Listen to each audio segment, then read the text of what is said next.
오늘도 주님 앞에 나오신 여러분을 예수님을 축복합니다. 아멘. 인사하실 때 감사가 믿음입니다. 인사하면 좋겠습니다. 감사가 믿음입니다. 감사합니다.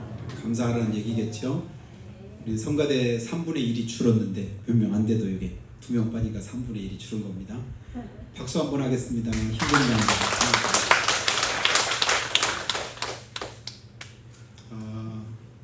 명절 잘 지내셨나요?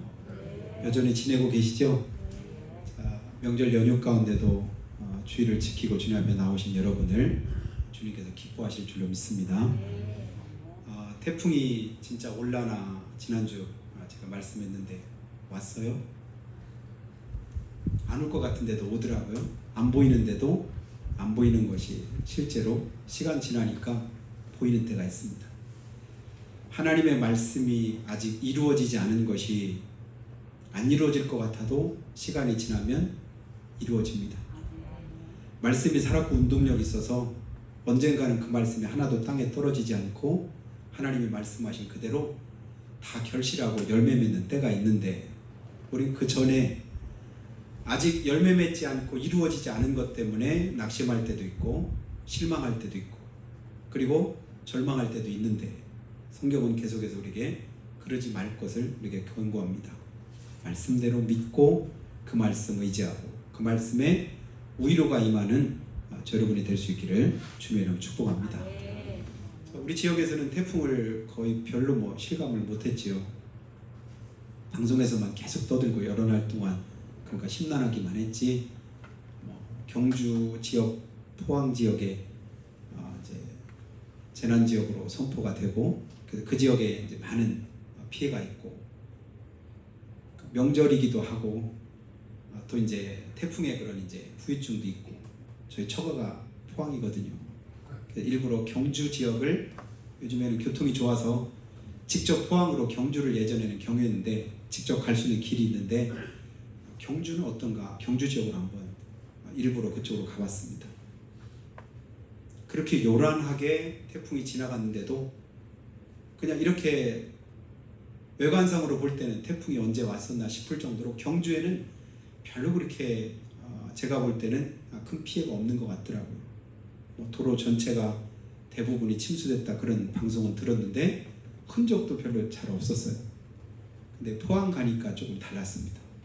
더더군다나 큰 사고가 났던 그 아파트가 저희 이제 처남이 막내 처남이 있었는데 몇 년 전에 살던 아파트거든요. 그 1단지에 살다가 다른 이제 2차로 다른 데로 옮겨갔는데 마침 전에 살던 거기에 났다 보니까 더 실감이 나고 처가 그 교회가 있는데 교회 뒤편 쪽이 큰 똘이 있는데 방송이 계속 나오는 데가 그 뒤편이라고 하더라고요. 바로 그 지역이 직격탄을 맞은 그런 장소라서 좀 더 실감이 났는데 얘기 들어도 지금 이제 물이 거의 다 빠진 상태니까 여전히 물이 안 나와서 마실 물을 이제 생수를 사다가 먹고 전기가 제대로 공급 안 돼가지고 전기불을 제대로 못 켜는 그런 이제 아파트들이 있다고 해서 여전히 어렵구나 그런 생각을 했을 뿐이죠. 거기서 직접 그 상황을 봤다고 리얼하게 이제 저한테 설명을 할 때는 그랬었겠다. 우리가 방송으로 보는 것하고 직접 눈으로 보는 것은 다를 거 아니겠어요? 실제로 그게 그렇구나. 근데 저는 그런 모습을 하나님의 말씀을 들려주고 설교를 하고 그 말씀이 증거될 때 성경 말씀을 그렇게 내가 들을 수 있으면 얼마나 좋을까. 그리고 그 말씀을 진짜 내 눈으로 본 것처럼 그렇게 설교하고 전해줄 수 있으면 얼마나 좋을까. 그냥 성경 말씀이니까 말씀으로 설교 시간이니까 설교를 그냥 지나듯이 하면 별반 감동도 없고 능력도 없겠지요. 근데 그 말씀이 진짜라더라고요. 그 성경은 얼마나 우리가 안 믿으면 우리가 이제 요즘에 새벽에 예레미야를 보거든요. 여호와의 말씀이니라. 여호와의 말씀이니라. 하나님 말씀이라고 하는 얘기를 각 장마다 여러 번 말씀하십니다. 여러분 성경은 누구 말씀일까요? 하나님의 말씀인 줄로 믿습니다.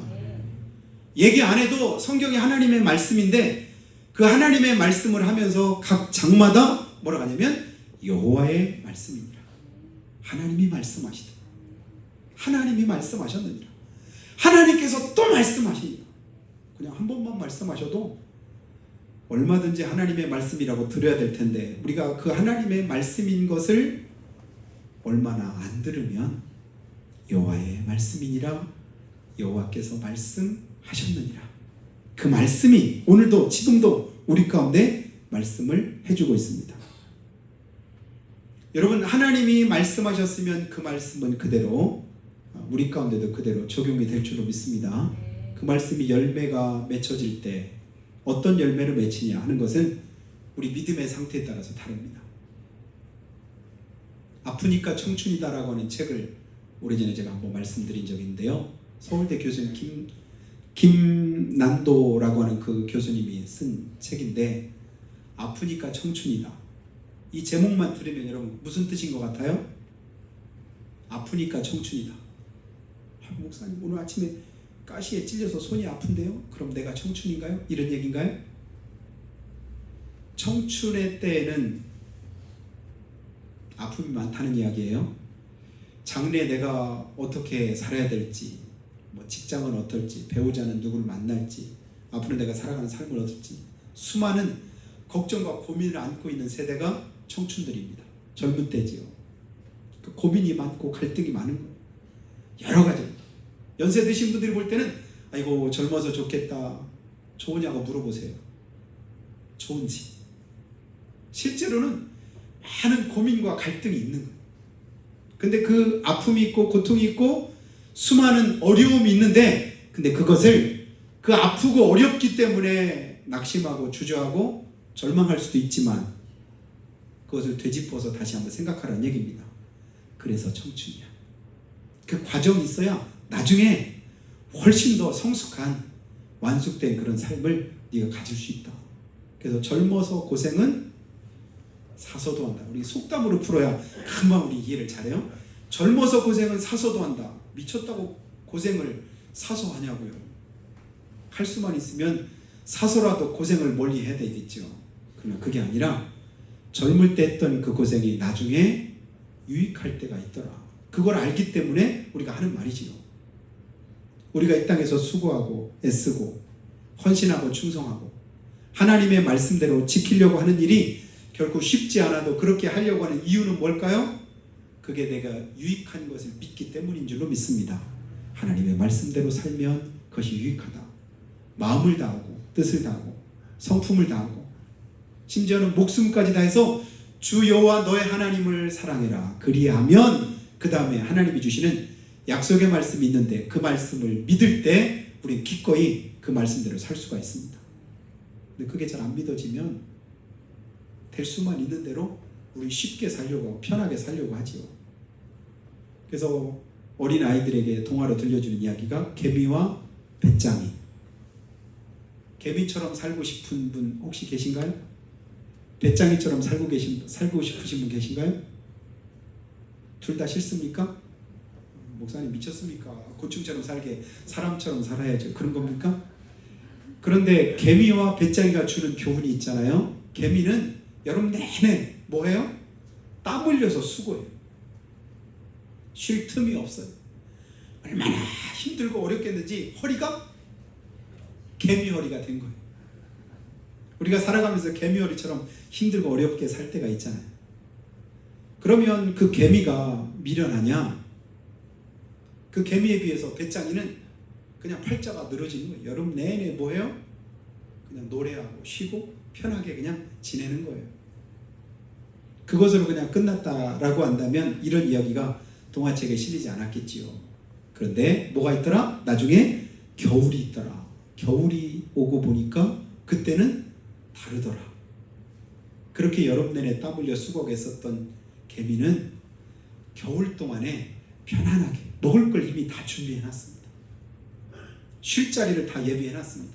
그러니까 수고하지 않고 고통당하지 않아도 편안하게 지낼 수 있는데 배짱이는 다른 거예요. 먹을 것도 없고 머물 것도 없습니다. 그래서 기껏 가서 할 수 있는 건 개미한테 가서 뭔가 구걸하는 방법밖에는 살 길이 없겠지요. 그러면 우리는 어떻게 사는 것이 지혜로운 삶인가? 이것을 우리에게 교훈을 해주고 있는데 우리가 믿음으로 사는 이유도 똑같습니다. 육신의 때에 수고하고 애쓰고 땀 흘리고 하나님의 말씀대로 살아야 될 이유는 뭐냐면 뭐가 있다? 영혼의 때가 있다. 믿으시면 아멘. 영혼의 때가 없다고 한다면 지금 우리가 수고할 이유가 없습니다. 이렇게 예배드릴 이유도 없겠지요.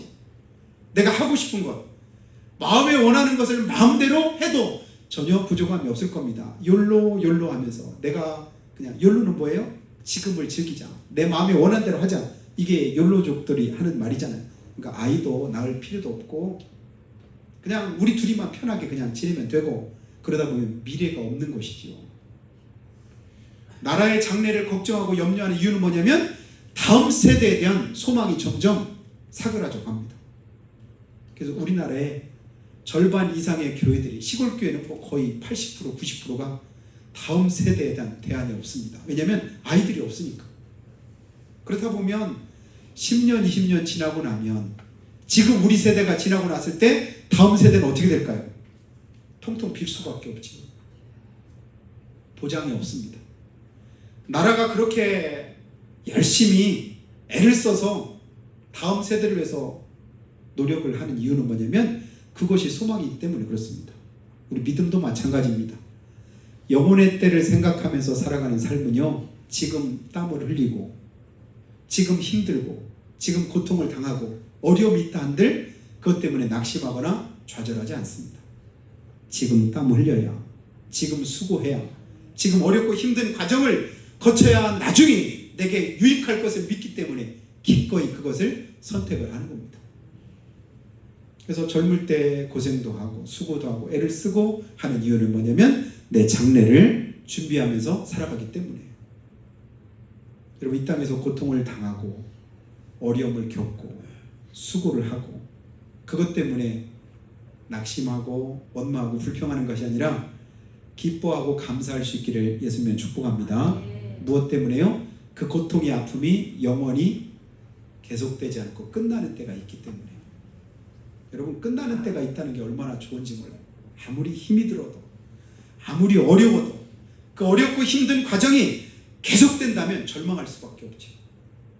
근데 끝나는 때가 있다. 조금만 참으면 된다. 아무리 힘들고 어려워도 거꾸로 매달아도 시계는 계속해서 돌아간다. 무슨 시계?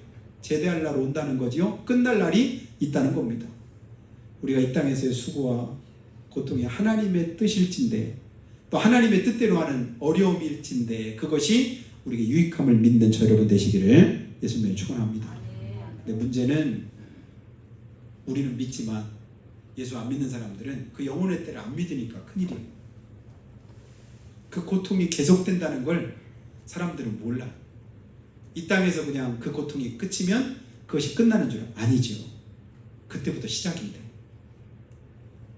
내 수고를 그치고 눈물을 그치고 그 여러 가지 힘들고 어려운 그런 과정들을 다 그치고 이제는 쉬어라 하시는 분이 우리 주님이신데 이제는 쉬어라는 그때 너는 이제부터 뺑뺑이다 라고 한다면 그 삶이 얼마나 비참하겠습니까? 저는 가끔 이제 이 찬송 부를 때 마음에 이제 아픔이 있는데요.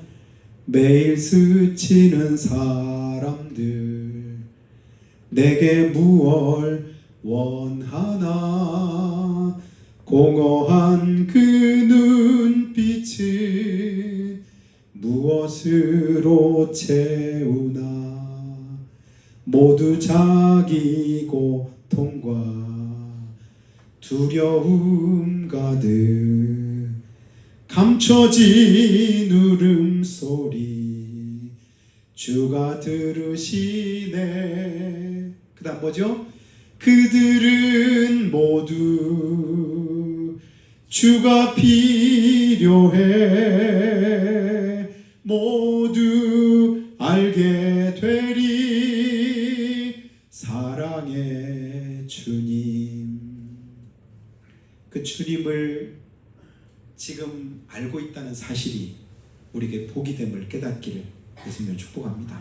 그걸 모르면 뭔가 고통하는데 뭔가 아파하는데 힘들어하는데 그것이 무엇 때문인지조차를 잘 깨닫지 못합니다. 삶이 고나고 힘든데 어려운데 진짜 죽을 지경인데 이것이 무엇 때문에 내게 그렇게 힘들고 어렵게 느껴지는가를 잘 몰라요. 믿음 안에 있으면 사방으로 우겨쌈을 당해서 앞뒤로 못 가고 뭐 옆으로도 못 가고 피할 곳이 없어 보이는데 낙심하지 않는답니다. 왜냐하면 그 고통의 이유를 알기 때문에 그렇습니다. 답답한 일을 만나도 그것 때문에 낙심하거나 절망하지 않는답니다. 왜요? 그 답답함이 예수 그리스도 말미암아 해결될 것을 믿기 때문이죠. 예수 믿는 사람하고 믿지 않는 사람의 가치관 자체가 다르기 때문에 그 삶에서 느껴지는 고통도 다른 거예요. 건강한 사람은 살짝 가시만 찔려도 그 가시가 찔린 것 때문에 너무 힘들어요. 눈에 보이지도 않은 가시, 돋보기 써야만 보일 만한 걸 간신히 보면서도 안 보이는데도 뭔가 불편한 거예요.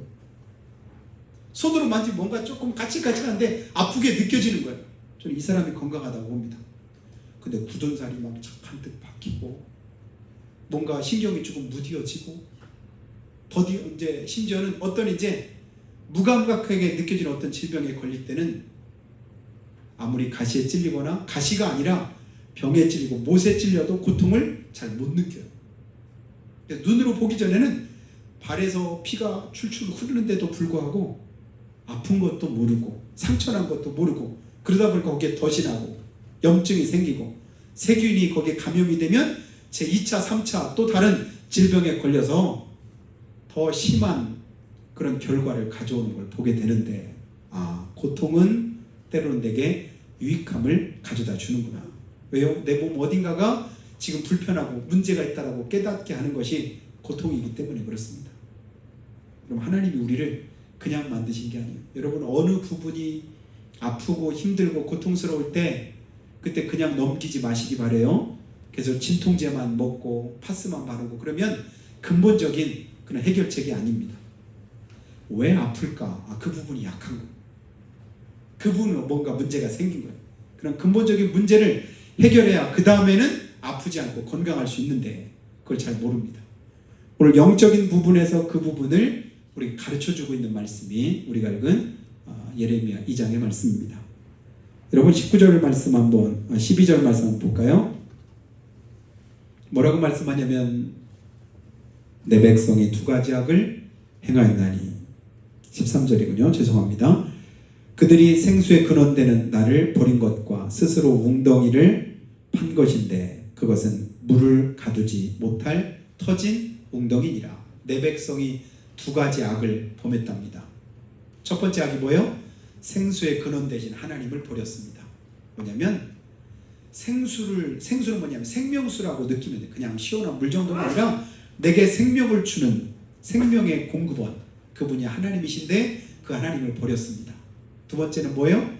스스로 이거 아니라도 얼마든지 웅덩이 파면 여기다 물 갖다 놓으면 내가 필요할 때 그거 떠먹으면 되겠지라고 팠는데 하나님이 보셨더니 나는 모르는데 계속 거기다가 뭔가를 붓고 있습니다. 근데 나는 깨닫지 못해요. 그 웅덩이가 터졌다는 사실을. 근데 하나님이 알려주십니다. 너 그거 터진 웅덩이다? 인생으로 의지하지 말며 도울 힘이 없는 방백도 의지하지 말라고 주님 말씀하신 이유가 뭘까요? 거긴 터진 웅덩이니까. 오직 여호와를 앙망하라. 그러면 독수리가 날개치며 올라가는 새 힘을 공급해 주겠다라고 주님이 약속하시는데 그 힘 놔두고 엉뚱한 데를 보는 거예요. 애굽으로 내려가려고 하고 아수로 의지하려고 하고 그리고 또 다른 어떤 것에 마음을 두고 생각을 두고 살아갑니다. 근데 계속해서 고통만 가중되는 거예요. 목이 마르다고 물을 마셨는데 이상하네. 마셨으면 시원해지고 갈증이 가려야 되는데 마실수록 왜 점점 더 갈증이 심해질까? 알고 봤더니 그게 소금물인 거예요. 근데 본인은 몰라요. 근데 계속 그것만 들이키는 거예요. 평소에는 물도 잘 안 먹었는데 오늘 밤에는 왜 이렇게 목이 자꾸만 마를까? 알고 봤더니 그날 낮에 내가 먹었던 음식이 원인일 때가 많습니다. 짠 걸 많이 먹었구나. 물킬 만한 걸 내가 많이 먹었구나. 그런데 그걸 알면 되는데 모를 때가 있는 거예요. 주님이 그것을 우리에게 말씀을 합니다. 그리고 이어서 계속해서 주님 말씀하기를 19절로 가서 볼까요? 내 악이 너를 징계하겠고 내 반역이 너를 책망할 것이라. 그런즉 내 하나님 여호와를 버림과 내 속에 나를 경외함이 없는 것이 악이요 고통인 줄 알라. 여러분, 우리에게 고통이 있고 아픔이 있을 때 왜 이렇게 아플까? 왜 이렇게 힘들까? 사는 게 그렇게 고날까? 어떤 분은 많은 것을 가지고 있음에도 불구하고 삶을 고나게 사시는 분들이 있습니다. 충분히 안정된 삶인 것 같은데도 불구하고 삶에 기쁨이 없습니다. 감사가 없습니다. 평안함이 없습니다. 근데 어느 분은 별게 없어요. 누가 봐도 그분은 참 겉으로 볼 때는 불쌍해 보입니다. 근데 입에서는 항상 뭐냐면 감사가 끊이질 않습니다. 할렐루야 찬송이 나옵니다. 주여 감사합니다. 감사합니다. 그 삶에는 은혜가 있어요. 환경과 여건이 꼭 그 삶의 그런 윤택함과 비례하지 않는 것을 보게 됩니다. 무엇 때문일까요? 믿음 때문이죠. 하나님을 버리고 그 속에 하나님의 경외함이 없는 것이 내 안에서 악이 되고 고통이 되는데 그 고통의 이유를 사람들이 잘 몰라요. 그걸 모른 채 계속해서 세상 물만 들이키다 보니까 나중에는 계속해서 그것 때문에 물이 켜지고 나중에 허무함만 느끼게 됩니다. 그걸 직접적으로 시험적으로 경험했던 분이 바로 솔로몬 왕이었던 거 여러분 아시잖아요? 그 전도서의 주제가 뭐냐면 헛되고 헛되니 모든 것이 헛되도다. 그 헛됨이 어디에서 시작됐을까요? 하나님을 떠나면서부터 시작됐습니다. 여러분 탕자가 아버지 집에 있을 때 너무 답답했습니다. 너무 힘들었습니다. 아버지한테 뭐라고 해요? 아버지가 돌아가시기도 전에 나한테 돌아올 유산을 자기 몫으로 떼달라고 하잖아요. 그래서 졸라가지고 아버지께서 그것을 이제 떼주니까 그거 가지고 먼 곳으로 떠났습니다. 부모와 그냥 소식도 끊고 어떤 면에서 그냥 인연조차 끊었는지도 몰라요. 그래 먼 곳에 가서 허랑방탕하며 하고 싶은 대로 먹고 싶은 대로 누리고 싶은 대로 마음껏 살았습니다. 그러면 행복해야 되지 않아요? 결코 행복하지 않았습니다. 결국에는 모든 걸 다 잃어버리고 아무것도 남은 것이 없습니다. 먹을 것도 없습니다. 거기다 기근까지 들었어요. 그러다 보니까 돼지가 먹는 쥐엄 열매를 돼지가 먹는 그것을 자기가 먹습니다. 영적으로 뭐라고 말할 수 있을까요? 짐승 같은 삶이 됐다는 얘기입니다. 그렇게 고통하다가 그 고통을 느끼다가 가만히 생각한 거예요. 전에는 아버지 집에 있을 때가 굉장히 힘들었는데 그게 고통인 줄 알았는데 어려움인 줄 알았는데 지금 돌이켜서 생각하니까 그때가 진짜 행복했는데 그게 진짜 복이었는데 내 아버지 집에 있을 때는 먹을 것 걱정 전혀 안 했거든요. 풍족했거든요. 지금도 그 집에 있는 자식뿐 아니라 그 집에 있는 일꾼들도 먹을 걸 전혀 걱정하지 않는데 나는 지금 뭐 하게 됐어요? 여기서 굶주려서 죽게 됐구나. 그래서 그 탕자가 자기 아버지 집으로 다시금 돌아옵니다. 자식으로서는 염치가 없고 품꾼의 하나로 써달라고 그냥 자기 목구멍만 그냥 이렇게 풀칠하려고 그렇게 돌아왔는데 그 아버지가 이제 그 아들을 극진히 사랑으로 대해주시죠. 그게 바로 하나님의 사랑이라고 성경은 우리에게 말씀을 합니다. 여러분 지금 내가 겪고 있는 고통이 아픔이 이유가 어디 있는가를 다시 한번 깨닫는 그런 은혜가 있기를 주님의 축복합니다. 내가 믿음 안에 있는데 어려움이 있고 고난이 있는가? 복인 줄로 믿으시기 바랍니다. 그 고난과 어려움이 장차 하나님의 주일 축복으로 바뀔 줄로 믿습니다. 주님 따랐는데 고통이 있고 아픔이 있다? 그냥 두시면 안 됩니다. 다시금 주님께 빨리 돌아와야 그 고통이 그치고 다시금 주님이 주시는 그런 은혜가 임하게 됩니다. 고통은 두 가지 의미가 있는 거예요. 믿음 안에 있을 때 의미하고 믿음 밖에 있을 의미는 전혀 다른 것입니다. 고통의 이유를 깨닫고 알라고 주님은 말씀하는데 이 백성들이 그것을 알지 못한다. 뭐가 고통이래요? 19절 다시 한번 보시면 그런즉 내 하나님 여호와를 버림과 내 속에 나를 경외함이 없는 것이 악이요 고통인 줄 알아라. 여러분 내 마음에 원하는 대로 내가 하고 싶은 대로 주님 말씀과는 상관없이 행하는 삶이 그것이 내게 기쁨이 되고 은혜가 될 것으로 착각하지 마시기 바라요. 원수 마귀가 여러분을 그렇게 유혹할 때 거기에 미혹되지 마시기 바랍니다. 저거 따먹으면 진짜 맛있을 것 같은데 저거 먹으면 진짜 내가 지혜로워질 것 같은데, 그러면 진짜 하나님처럼 될 것 같은데, 마귀가 계속 나를 유혹하고 미혹하잖아요. 결국에는 자꾸 쳐다보다 보니까 먹고 싶어서 따먹으니 결국은 누리던 그 모든 것들 다 잃어버리잖아요. 영적으로 죽음이 찾아왔습니다. 여러분, 생명 걸고 믿음의 끈을 끝까지 포기하지 말아보시기를 주님으로 축복합니다. 그 길 끝에 뭐가 있는지, 믿음의 끈을 끝까지 잡고 있으면 그 줄 끝에 뭐가 있는지. 근데 그 믿음의 끈을 놔버리면요, 하나님의 은혜도 끊어집니다. 여러분, 주님의 은혜가 끊어지면 우리가 이 땅에서 살 수 있는 게 뭐가 있을까요? 내 힘으로, 내 능력으로 뭔가 될 수 있을 것 같았는데 되든가요? 안 되잖아요. 아무리 애를 써도 태풍이 한번 쓸고 지나가니까 그 태풍 때문에 한순간에 모든 것이 아무것도 아닌 것처럼 되는 그런 경우를 보게 됩니다. 미국 텍사스에서 몇십 년 사시다가 지금 내포에 와서 목회하시는 어떤 목사님이 계셔요. 그래서 우리나라에 이렇게 태풍 이런 거 보니까 미국에 있는 그 토네이도, 허리케인 이거랑 비교하면 우리나라에 오는 건 사실은 아무것도 아니랍니다. 여러분, 뉴스에서 가끔 보시죠? 미국 혹시 살고 싶은 분 계신가요? 저는 미국에서 살고 싶은 마음이 전혀 없습니다. 미국이 세계 제일의 나라라고 하는데 그 허리케인 태풍이 한번 지나가고 나면 거기는요 진짜 남는 게 아무것도 없더라고요. 나무가 다 뽑히고 집들이 다 부서지고 막 소도 자동차도 공중으로 날아가서 수백 미터 멀리까지 막 날아가는 거 우리가 보잖아요. 우리식으로 하면 이게 회오리 바람인데 이 토네이도가 한번 불면 그 크기가 보통이 아닌 거. 그래서 늘 아이고 불안해서 그런 날에서 어떻게 사나. 그래도 가끔 태풍 오는 그래도 우리나라가 그래도 좋다 그런 생각을 제가 가지게 됩니다. 우리의 삶 속에 때로는 어려움도 있고 고난도 있지만 여러분 그것 때문에 낙심하거나 원망하거나 불평하지 말고 거기에 담긴 하나님의 은혜를 깨닫게 되기를 축복합니다. 지금 당하는 이 어려움 이건 사실은 아무것도 아닐 수도 있습니다.